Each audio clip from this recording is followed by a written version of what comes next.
Toxic, I'll get to the Flames thing in a bit here for sure. Yeah, we're going to be talking Flames in a little bit. But we're going to start with the win or the point projections. I keep saying wins. It's not that. We're not saying, although I do feel comfortable in saying Boston's going to get under 99.5 wins this year.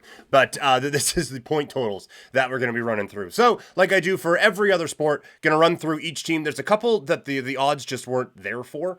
So yeah, just going to run through every team over under on their point predictions, and then we'll give the playoff predictions at the end. Cool? Cool. All right, let's begin in the Eastern Conference. We begin, we're going alphabetically with the Boston Bruins. Their total is at 99.5. I have under. I just feel like there's a little tumult in Boston right now with what's going on with the goaltending situation and all of those sorts of things. It feels concerning that they don't have their goalie locked up, and they seem to be fighting with him now. Also, I know the last 3 years, but you know what? This is the year Boston falls out. You know what? This is when this is going to be the time Boston Bruins going to completely collapse and fall apart. This is going to be the year. And then it ends up not being the year. But I do think that this is going to be a team that doesn't get to 100 points this year. I think adding Lindholm and adding Zadorov are good pieces, but Lindholm kind of saved his value with a really good postseason last year, but he was not very good in the regular season. Zadorov is an upgrade for a bit, but again, I think that they're going to be asking maybe a little bit too much of him. And so I don't see this as being the year that Boston rockets again to the top of the standings. The Buffalo Sabres, I have them under 89.5. This is absolutely a team that I have bought in on before. I think this has the potential to be one of the best blue lines in the NHL. I have questions about the goaltending, and I have questions about where the other goals are coming from. Tage Thompson is obviously a beast. I just don't know if they have added enough around him to create the offense that's going to be needed in a really, really competitive Eastern Conference to be able to take that step and move forward. So I have Buffalo coming in under 89.5 this year. Carolina, 100.5. I have them over. I was saying once they were done, hey, watch out, because they're going to lose some pieces. And this is not a team that I think this is a team that maybe takes a step back. But I do think that they kind of weathered that storm a little bit with a couple of the moves that they made, bringing in guys like Walker and all of that. And then, you keep that core with Aho and all of those guys around. This is still a very talented hockey team. I do have concerns about the goaltending. I do think they have the best coach in the league. But I think that they lost quite a few big pieces, but it was pieces from a blue line that was kind of stacked. And now they just have a regular blue line, but still a lot of very good, very talented players. So I have Carolina going over 100.5. Columbus, there was no win total for. I think there's some pretty obvious distractions out in Columbus, given everything that happened with Johnny Gaudreau. I think that this could be a very difficult year for them. I was a little skeptical on the team anyway, and then all of that happened. And so you can absolutely understand it, but I don't think this is going to be a great year out in Columbus. I mean...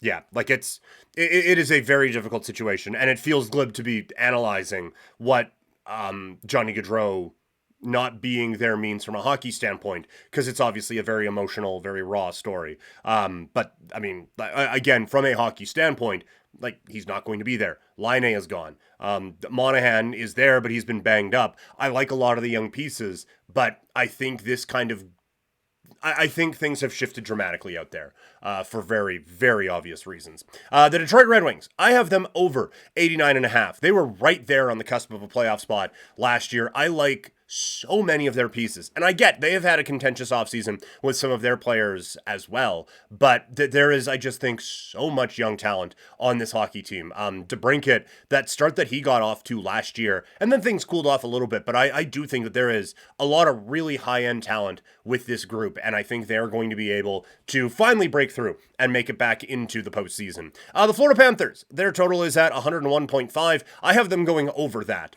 I get that they lost Montour. I get that their offseason was 45 minutes. And so maybe there is a bit of a hangover, and they kind of go the Kansas City Chief route from last year where, yeah, we're just going to let's just get in. We're not going to battle for the President's Trophy or anything like that. Let's just kind of ease our way in, make sure we can make it into the playoffs, and then do our damage there. But they still have a very good goaltending situation, obviously. Ekblad and Forsling aren't gone. Montour leaving does suck. But, I mean, this is still a incredibly deep forward group as well with Kachuk, Verhaeghe, Barkov, all of those guys. So this is still a team that is not to be messed with, and still one of the best teams in the National Hockey League. I mean, like in the previews before here, having them as the most talented team in the NHL. Kind of have to pick the over on them, don't I? Up next, Montreal. I have them going over. Admittedly, throughout the entire preview process, been banging the drum on Montreal, and today was going to be the big, like, yeah, this team is for real, here we go. But losing Laine and Reinbacher and the injuries that they have had so far does kind of slow that momentum down a little bit. But I do still think that there is another level that Caulfield can get to. And I do still think that, assuming Xhekaj doesn't get suspended for the year for violently attacking everyone who he plays against in the preseason, I do think that there are steps that are going to be made from their blue line. The biggest key is going to be in goal. One of those guys has to figure it out. And obviously, like, I think they were getting there. Like, I think that they have put together some pretty good performances, but I do think one of those guys kind of needs to figure it out now. Up next, it is the New Jersey Devils. I have them going over 100.5. I have said before that this team, again, they add Shea, they add Markstrom. Hughes with that injury before preseason started sucks, but I mean, the offensive talent is obviously there. They just couldn't get any stops last year, and they gave up a boatload of scoring opportunities. Well, now Dougie Hamilton's back, Brady Shea is there, and Jacob Markstrom should be awesome. So I'm going to go over 100.5 on the Devils. Next, it's the Islanders at 91.5. I continue to underestimate this team, and that rolls into this season as well, because it's basically the exact same team as last year. And I still just don't see it. And I think part of what happened last year is that it's not a veteran group, but it is a well-tested organization.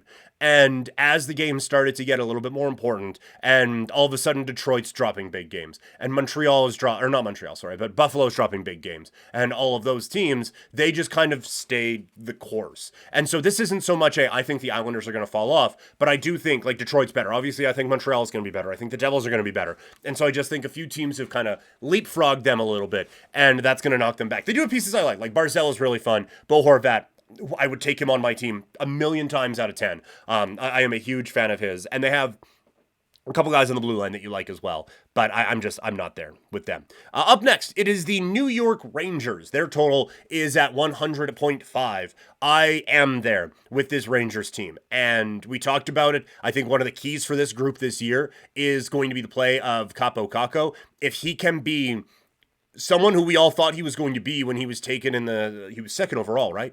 I think that this is all of a sudden an incredibly dynamic team. It already is. You know the big pieces, right? Panarin, Zibanejad, Kreider, Fox, just silly talented hockey team up and down the lineup.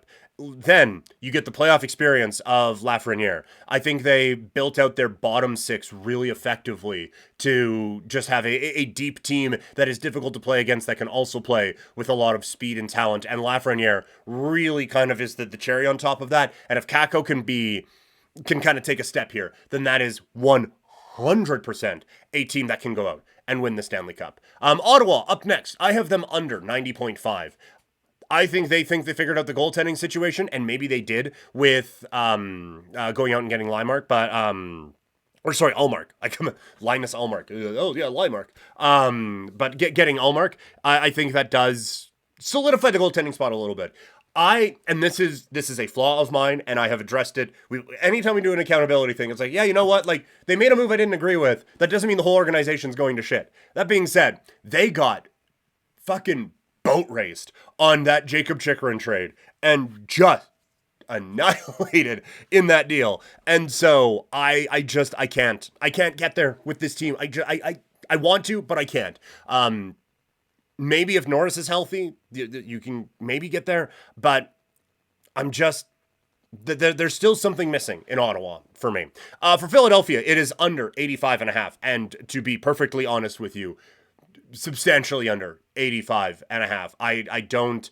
I like a few of the pieces on this team, but I do think the ones that I like, the Couturier's, Lottens, those guys, we're kind of past it now. And so that concerns me a little bit with Philadelphia, is that we are just banking on a core that is still a little bit post apex here, and there hasn't been there's a couple prospects to be excited about. Obviously the goaltending situation took a rather dramatic and aggressive turn, but the Russian kid, why am I blanking on his name, but you know who I'm talking about, comes in. Maybe that there's something there, but I don't think the blue line's good enough. I don't think they have nearly enough scoring on this team, again, to compete in this conference. I think that this could be just an absolute bludgeoning of the Philadelphia Flyers this year. The Pittsburgh Penguins are next, and they don't have a point total where I was looking. So apologies for that. We're not going to be able to get an over-under on that. I know the world weeps, but I do think that this is going to be another tough year in Pittsburgh.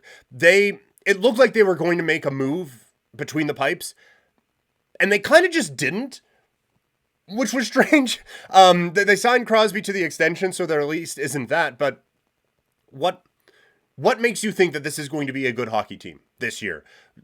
Like last year, all of the old guys except for Crosby fell off. You could not ask for a better Sidney Crosby season than you got last year, and just no one around it stepped up. And they added nothing to this team. So I think this is going to be rough for Pittsburgh. This next one probably shouldn't surprise you. Tampa Bay Lightning, under 99.5 points. The loss of Stamkos in that locker room and on the ice, I think is going to be for real. I think that there is going to be, not that, you have Hedman, Point, and Kucherov. There's still a lot of leadership there. John Cooper can kind of be an arrogant prick, but I think he is one of the best coaches in the NHL too. So that there is a lot there. But I do think losing Stamkos and Sergachev and replacing them with Gensel and McDonough, I view both of those as L's. And this is why I talked about them in the I'm worried I'm wrong about them, or things I'm worried about episode, because I could be, right? Like, Gensel could be the perfect fit with Kucherov and Point and just score 80 billion goals, and this team's going to ride off into prominence. And McDonough, back where he is comfortable out in Tampa Bay, isn't going to have maybe a bit of a fall off that I expected, and he is going to fit perfectly with what this team does. And Vasilevsky is going to be just one of the bright shining stars of the league one more time, and this team is going to ride off to 110 points and threaten for the President's Trophy. Maybe all of that happens. I just don't think so. I think that they're like losing your captain for a billion years and emotional leader in Steven Stamkos, and a guy who has scored 40 goals in 2 of the last 3 years, and replacing him with Jake Gensel is a loss. And I think Gensel's a fine player, but I don't think he's that guy. And then losing the athleticism and the skating ability that Sergachev has and replacing it with a relatively expensive Ryan McDonough doesn't help either. So I think Tampa Bay takes a step back this year. I have them under 99.5. The Toronto Maple Leafs at 102.5 points. I went back and forth on this one a lot, because on the one hand, every year when we go into the regular season, the last viewing experience of the Leafs has been bad because the playoffs were bad. I also think that giving a long-term contract to Tanev is the slightest bit of insane. And also, there's the whole Mitch Marner thing going on there. Oh, and you switched captains this year, which is never awkward. And so there's just a lot of noise going on. That being said, the additions they made on the blue line, while maybe not the best for the long-term security of this franchise, I think makes them better this year. And I think does improve the blue line. And this is the last go at it for this team with the core 4 or 5 or whatever you want to say. And I do think that wall between the pipes is fine. So I do think that there are a few reasons for optimism. The one thing you can say about the Leafs, they're pretty good in the regular season. So I am going over 102.5 for this Toronto Maple Leafs team. I do think the additions they made are enough to get them at least into the postseason. And then finally, we close out the NHL preview on the Eastern Conference side with the Washington Capitals. They come in at 88.5 points. I have them going under. I just don't like this team. I think that they got a goalie who got hot last year. I think to really bet the farm on that this year is maybe a little bit of fool's gold, and we'll see. Maybe Lindgren does come back and is just awesome again. But I have major concerns about that. I think that they are, to get to this number, to get to basically 90 points is what you're looking to get with a over on this. Pierre-Luc Dubois has to be the Pierre-Luc Dubois that whoever is still defending that guy thinks he can be, and Andrew Mangiapane needs to get back to being a 30-goal scorer. I don't see it happening. It was a really cool story what they were able to do when they traded off a few pieces and then all of a sudden the kids started going. But it just, I don't think it's sustainable. I think Ovi's going to get all of his goals. I think Washington is going to be fun to watch still, but there are too many pieces on this team I don't like for me to think that this is going to be a 90-point team or a playoff team this year. So I have Washington under 88.5.